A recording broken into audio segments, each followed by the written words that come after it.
This happened a long, long time ago on a small island which has since perished. They had an odd custom. They mourn their dead with song at Elegies, Elegy Island. The song will play without ceasing from the last moments before death to the funeral to the burial. Elegy will be sung to many purposes, to ease the grief of the family, to recall the legacy of the deceased, to appease the soul of one who died under stressful circumstance, to celebrate one person having lived to a ripe old age, or to evoke anger at another pointless death. There were no fixed melody or lyrics. Apparently this song was sung without lyrics at all. No documents have survived, so all we can do is assemble our history.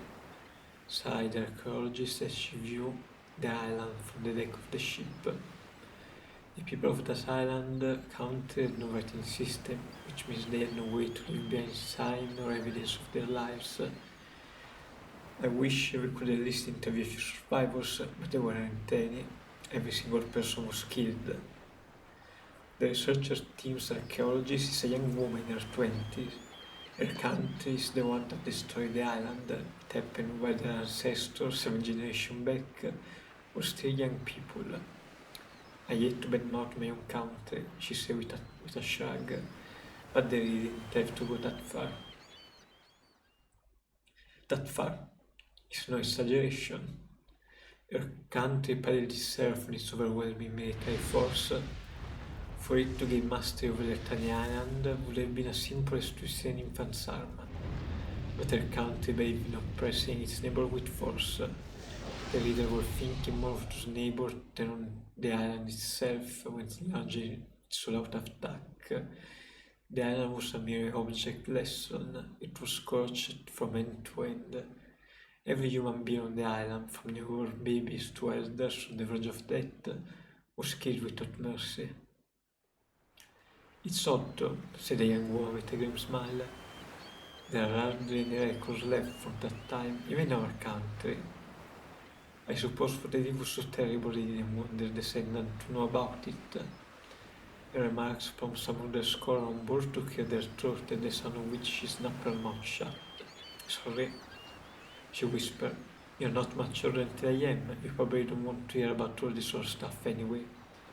I do though. Put in che ne sei orecchio eventi boring academic matters. Caim only shook his head in silence. Suddenly things become very busy on deck. The boat is approaching the island and descended a stretch of intricate channels where the skills of the crew will be tested. The boat's whim could Caim. Oh, I'm sorry, the woman said. I should have been monopolizing your time. You got work to do. Even as she apologized, the talkative young archaeologist asked Caim, do you mind if I ask you one last question? Please ask away, he replied, stopping in his track. She looks around to make sure no one is listening and whispered, I'm sure this is your first time taking a research team over. And your first time going to Ireland? Well, yes. So you probably don't know about some of the best stories they tell about this place. That some scholars who go there fall under a course, like they get sick while doing the research on the island, or they become mentally unstable after they go home. I heard some even kill themselves. You mean a long time ago, right? Right, this is the first research trip in 50 years. Up to 10 every time they sent out a team, 1 or 2 of the members would suffer the course. This is why they put a stop to 10 all these years, so I'm a little scared myself. She sent a mock shudder through her body, and just thought I would ask if you could teach me some magic spell for getting back safely. Kim looked straight at her, not merely taking in her appearance, but searching for the person deep inside. You will be fine, he said. You think so? I'm pretty sure you'll be okay. She looked at him questioningly. If you hear sing so, yes, I'm along with it. What do you mean? She asked, especially in case angry and uneasy, but Kim said nothing more. Get over here now, mister. The boatswain shot at Caim and went for his station. He did tell the woman what lighter. This is not his first time coming to the island. He has been here many times before. His first trip happened a long, long time ago. As the archaeologists said, the island Elegy had no Fitzmeromir lyrics. They were all sung extemporaneously and never repeated. A 100 deaths require 100 elegy. Nor did Mourner agree in advance on the nature of their elegy before they started singing. At first each would sing his or her own song, expressing his or her own feeling about the deceased. Eventually the jumble of songs would come together into a single melody without any one singer taking the lead. In the culture of this island that had no writing, there was of course no musical notation. There were no instruments for accompaniment either. Each mourner, in grieving for their loved one, would give voice to the hope for a peaceful last journey, and a song would emerge. Caim Tower first brought him here when the island was at peace, which is to say centuries ago. He happened to arrive just after the death of a villager herder. For 3 days and nights, an elegy was sung around the clock. The island people's song, which shocked the darkness and reverberated across the clear, blue dark daytime sky. It is completely wrong. The blue daytime sky left its mark with a certain ennobling comfort in the breast of Caim, a man for whom fate has decreed that no one will ever sing an elegy. To think that such an island had been burned to the ground, the people fled in all directions at once and were murdered one at a time. It was an absolute bloodbath. Caim knew about the atrocity that accompanied the butchery. Though they were not handed down to the generation of the young archaeologist, had it wished to, the Roman country could have taken control of the island in a single night, but instead used its military power to chase down each of the island inhabitant over a period of several days, as is carefully filling in the blank space in a coloring book. The island became enveloped in elegies. At first, while the living still under the dead, voice in elegiacal song all but shook the island with their volume. As the day went by, however, the dead came to outnumber the living. The sobbing voices in song grew even fainter. When the battle reached its final phase, the few remaining islander who had been cornering the island northern tip fell into a large cave. They resigned themselves to death. All that was left for them to do was pray that they might allow to die with some degree of peace. But even this no measure of hope they were unable to wring from the attackers. The army of archaeologists country went for maximum brutality. They entered the cave with every weapon at their command as they dug out and killed 1 asunder per day. Today it was an old man. The next day it was a young man. The day after that they tortured to death a young mother with an infant at her breast, and the following day the infant that tore from her arm was put to death. The elegy resounded without interruption. The singing voice that escaped from the cave invaded the ears of the soldiers who were carrying on the massacre. Those soldiers with kind arms collapsed one after another, or they went mad and left to the front line. Song was the final weapon of the islander, with no other means to fight. They went on singing as they struggled against starvation, thirst, and their own fears. The commanding officer of the anti-insurgency force ordered these men to fill them out of the cave. If they buried the people alive, the singing would no longer be audible.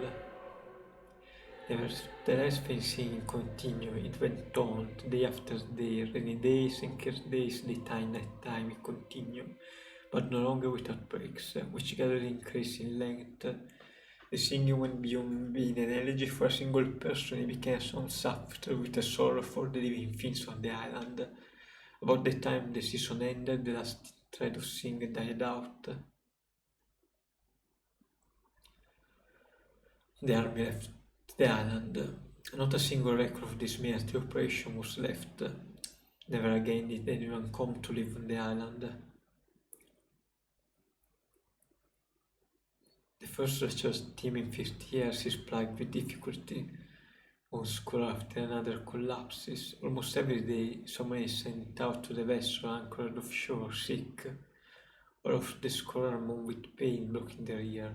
The situation is exactly what it was before the island was sealed off from research.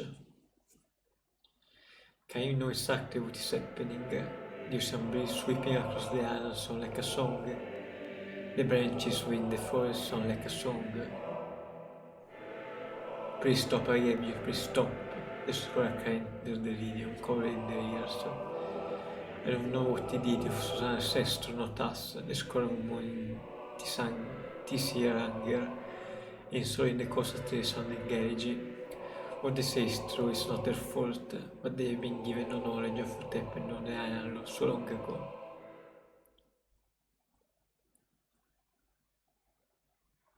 Sometimes knowing can be a profound sin, they should break up their ears and restore them more. This is what Caimol has always done. The Elegy being sung by the island is no merely ordering hatred and anger at them. The island is not state to talk to a member of the younger generation like them who are without sin.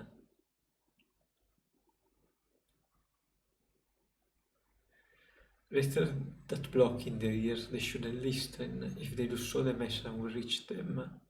For the island is telling them, you must know the truth, you must know what actually happened on the island so long ago.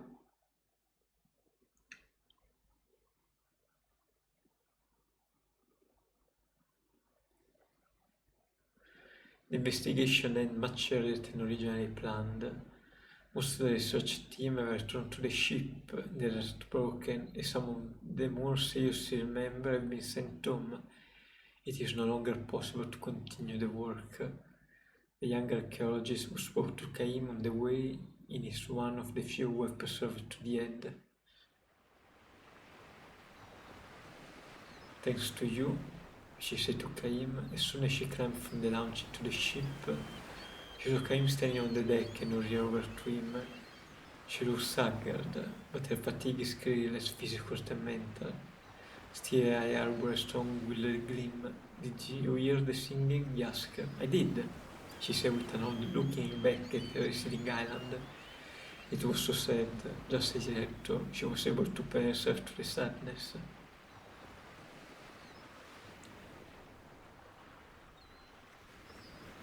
Did you sing along with it? Yes, I did that too, partly because of what they said to me, but I also found myself humming the same tune quite naturally.